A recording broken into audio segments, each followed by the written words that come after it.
Ladies and gentlemen, good morning, Excellency, Ambassador Mr. Fernando Ponz Cantó, Ms. Bonita Harris, Professor Emanuel Cummings, DBC, Ms. Omati Madre, Dean, Dr. Paulette Henry, others in the room. It is a wonderful occasion this morning that we are gathered here to sign a Memorandum of Understanding between the University of Guyana, ChildLink, for a project that is completely funded by the European delegation in Guyana. As we know, the effects of COVID have been devastating on everyone. At the macro level, it is causing the entire planet to go into an economic downturn. But at the individual and community level, the effects are even more devastating. This project will put communities together with resources which are really desperately needed. As many of you would recall, just before COVID hit, the University of Guyana was doing work with UNICEF and others on looking at the inflows of migrants that were coming into the country based on the political and economic hardships in two of our neighboring countries, namely Venezuela and Brazil. That inflow would have been made even more acute with COVID and the conditions on the ground there. But often when we have these global tragedies, it is the smallest, the most vulnerable who are forgotten. But this project does not forget them. And for this, we are very thankful to ChildLink and EU for helping us to be involved in another way in bringing relief to those persons who most need it at the community levels, at individual levels, and those who in a certain sense are double voiceless, meaning they don't speak our language and they're also vulnerable. Ladies and gentlemen, it gives me great pleasure this morning to invite the head of the European delegation in Guyana, Mr. Fernando Ponz Cantó, Ambassador Extraordinary and Plenipotentiary of the European Union, to give some remarks at this wonderful occasion. Excellency. Dear Vice-Chancellor Paloma Mohamed, dear Omati Madre, Managing Director of ChildLink, dear partners and guests and implementing partners. I'm really very happy today to witness the signature of a Memorandum of Understanding between the University of Guyana and ChildLink on a very important matter, which is the assistance to communities which are at risk. The European Union is very happy to finance this action as part of a broader program, which is, as I said, focused on helping those who are most at risk at this difficult time. And the University of Guyana is going to play an important role in implementing training for 50 persons a year, so that they can provide the kind of social services to the children who really need them most at this time of COVID, at this time of pandemic, at this time of problems everywhere, not only in Guyana. It is fundamental that children and communities are linked to the social services and to the places where they can receive the assistance. And I couldn't help but notice that linking the children to the services is what ChildLink does best. It's even in your name. We have a long-standing partnership, and I am happy to say that we are supporting very, very committedly all the efforts that are being done, not only by ChildLink, but by the whole civil society of Guyana and also by the authorities of Guyana. And the University of Guyana has a very important role to play.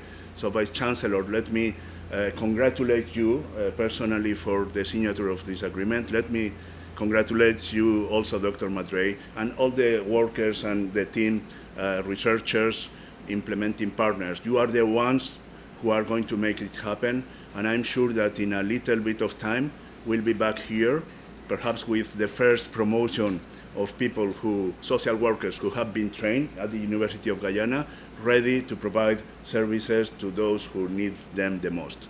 Thank you very much for your attention, and I look forward to continue our excellent cooperation. Good. So, Mr. Kosi John couldn't be here this morning, so what I'm going to do is to read some remarks which really give a background to the project that he had prepared for today's session. So ChildLink is very pleased to collaborate with the University of Guyana to improve knowledge and skills of university students to work more effectively with vulnerable children and their families in emergency situations like the current migrant COVID-19 pandemic. Arising out of the recent conference in Glasgow, global conference, we are now more familiar with the emergencies and disasters that can potentially affect our local population and the longer-term effects of the more than 18-month-old pandemic. I think we can all by now know that there's no more returning to normal. We don't even know what the new situation is going to be like, both with the pandemic globally and in terms of what happens to our bodies as a result of those persons who recover from from COVID. Therefore, developing 2 courses for university students will certainly increase the capacity of professionals who can provide support services to the most vulnerable in these emergencies that are likely to become more frequent. This initiative is fully supported by the European delegation in Guyana under the Community Responding in Emergencies project.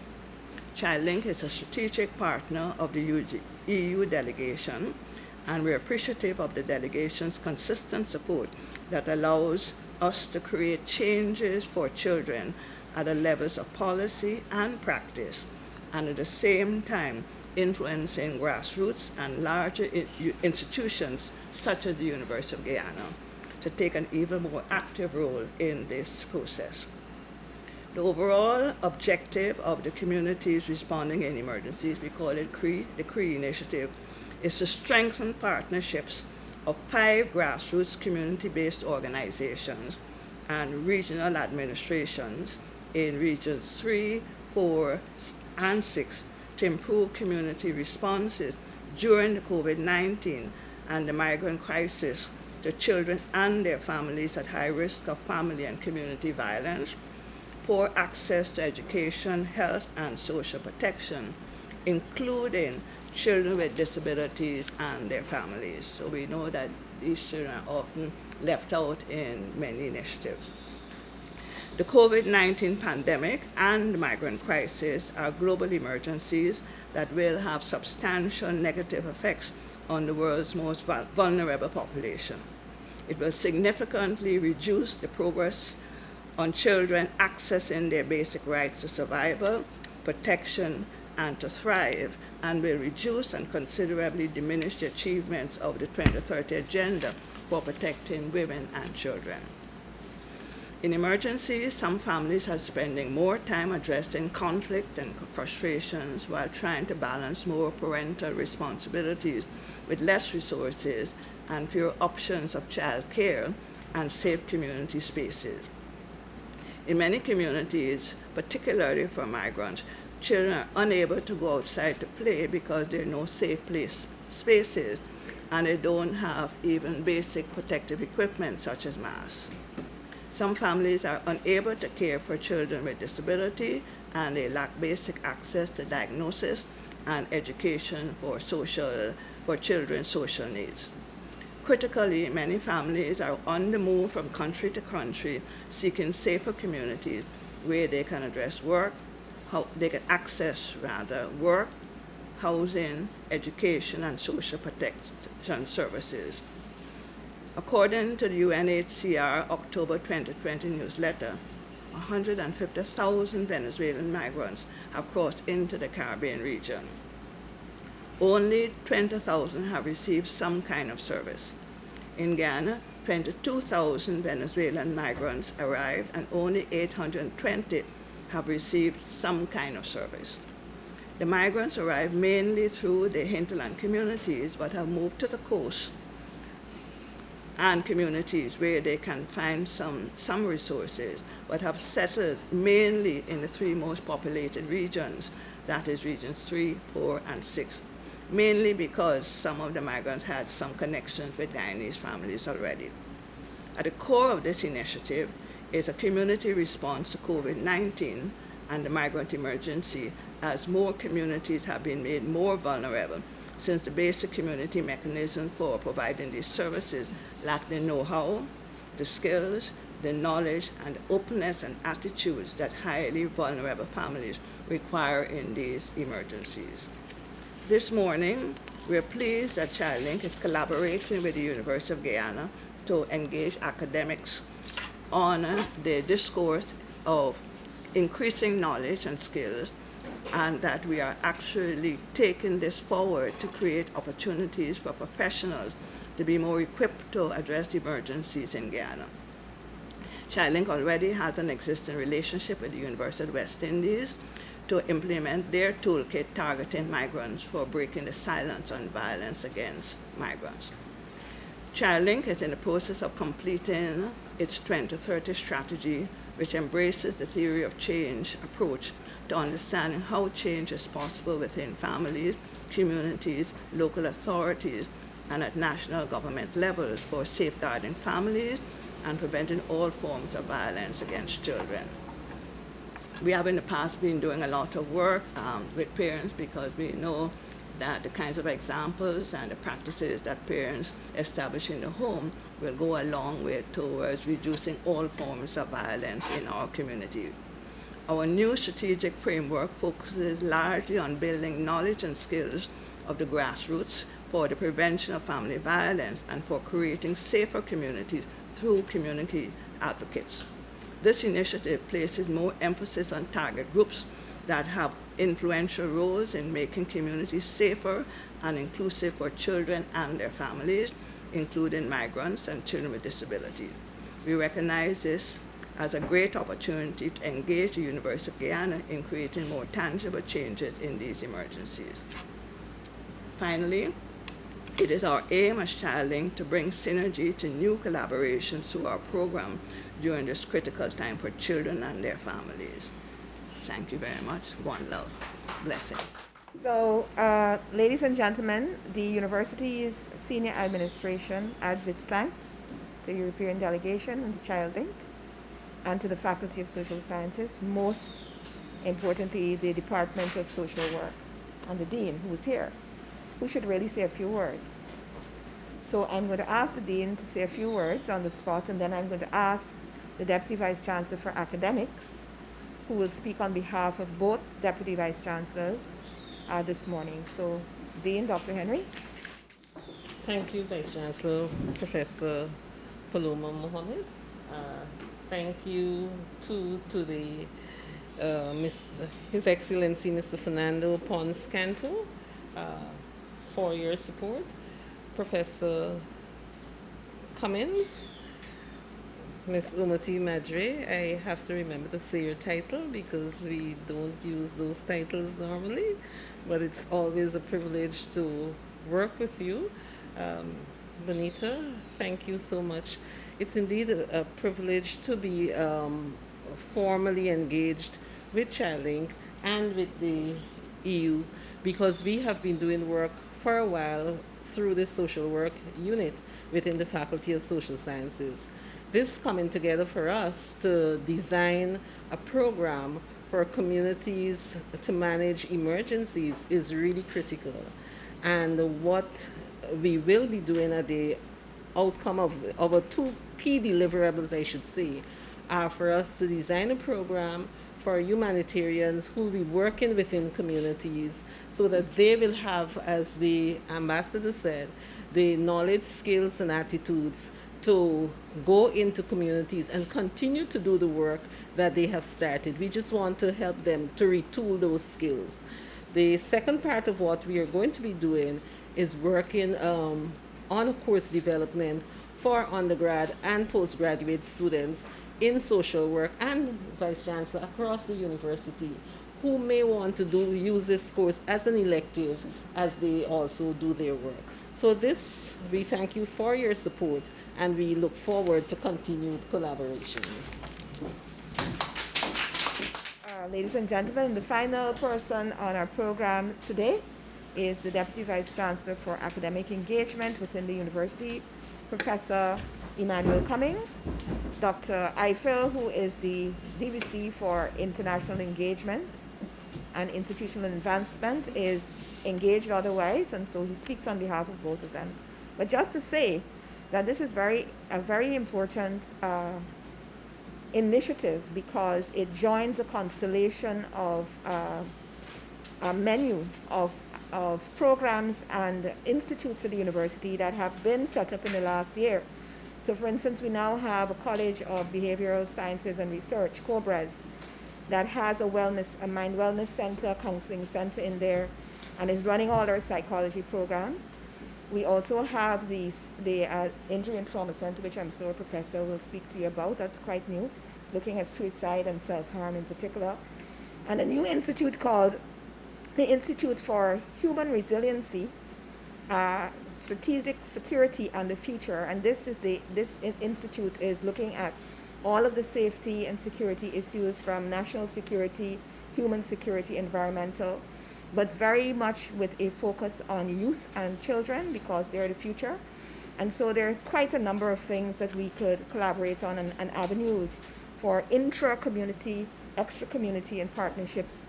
And we do have a lot of global partners now who we're working with on these matters. So very good start, I would say, with this. Professor Cummings. Good morning, everyone, and thank you again, Vice-Chancellor. Honorable His Excellency Mr. Fernando, Ponz, Cantó, Embajador Extraordinario from the European delegation, Dr. Madre, Bonita Harris, outstanding activist in these regards, well known nationally for her work in this area.